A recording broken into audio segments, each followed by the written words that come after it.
May review question naman tayo mga kaibigan para sa RME exam. At basahin natin. What is the diameter of a solid wire which is equivalent to 5.5 square millimeter? At nakikita natin mayroong apat na choices. Ang keywords natin dito mga kaibigan ay ang diameter. Ibig sabihin, ang formula na magagamit natin dito ay ang formula ng circle.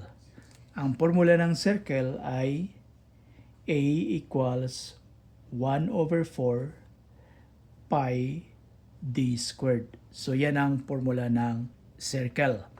At dito sa problem, ang given value dito ay 5.5 square millimeter. Ibig sabihin, ito ang value ng area, ang cross-sectional area ng solid wire. So, i-substitute natin ang value dito sa ating formula. At i-transpose din natin ang formula. At sa pag-transpose ng formula, ganito ang mangyayari. D equals 8 times 4 over 5. And then, square root.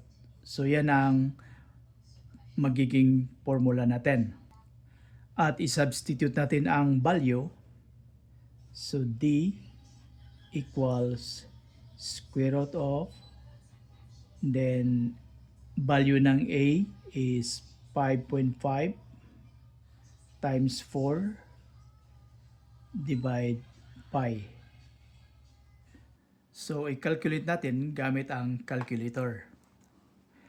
5.5 times 4 equals, divide pi equals, square root equals, so ang answer is 2.646. So sa ating choices, ang answer natin is letter D, 2.65 millimeter.